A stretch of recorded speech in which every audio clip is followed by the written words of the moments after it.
Hey, what's happening, everybody? This is your favorite cousin, CUZ and Morale, aka Brother Patah, Big BKO, and a host of other names and various handles. Enough of the introduction. Let me get right into the topic. And today's topic is the original black feminist. You see this photo on your screen, family? This is an old Atlanta University photograph from the dawn of the 20th century, a time when we weren't even really considered Negroes yet.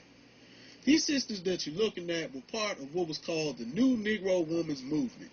And don't get it twisted, they still did Eurocentric things like paper bag testing and picking a piece of hair to see if it was straight enough and all that, but let's not throw the baby out with the bathwater just yet, because many of the things these sisters did was actually on point.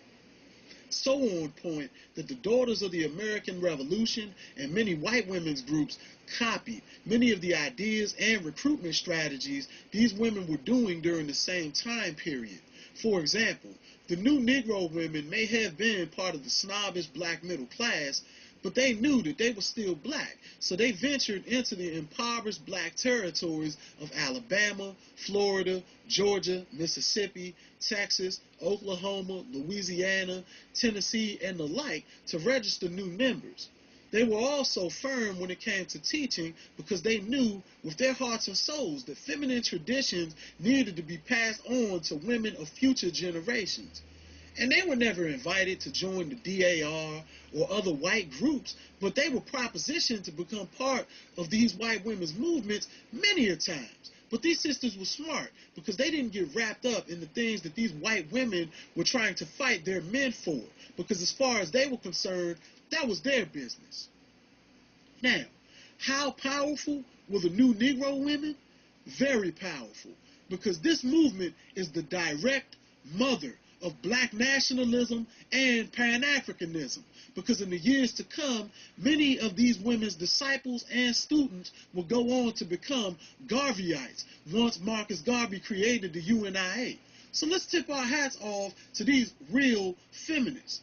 Okay? They weren't carrying banners, stopping traffic, or doing insane public broad burnings, nor were they even worried about voting rights issues, because all the men running for public office back then were white. No. These women were the real backbone of the community, because the change that they implemented was a strict social change from black women being seen as nothing but Jezebels and concubines to looking more astute, professional, classy, and being well-mannered and courteous at all times. There is no buffoonery or Beyonce booty shaking nonsense here, because these women were to be taken serious. Now, many of you sisters today complain about the fact that black men are a lot less educated than you all are. You think these sisters didn't go through that? Newsflash, most of the schools that black folks went to back then were shanties, and their only source of literature was usually hand-me-down books with torn-out pages. Most of the brothers had to drop out back then because it was customary for them to work and pick up trades that were conducive to earning a living for the family. Since it is quite natural for women to rear children, black girls were given the opportunity to stay in school longer so they could in turn teach the youngsters of the community once they got older. This system went on for many decades until whites began to assimilate blacks into their schools so they could get the entire enchilada of public funding and fail black boys all at once. It was the norm for many of these sisters to marry men that could barely read, but they worked with these men and not against them. They didn't besmirch them out in the public and bitch and moan about the fact that whites were always jailing their men, or saying things like, "There's a shortage of black men because all I can find is a sharecropper." No. These sisters were the real feminists because they sought to strengthen their feminine qualities. What many of you all are today is what they sadly try to escape, which is mammy syndrome.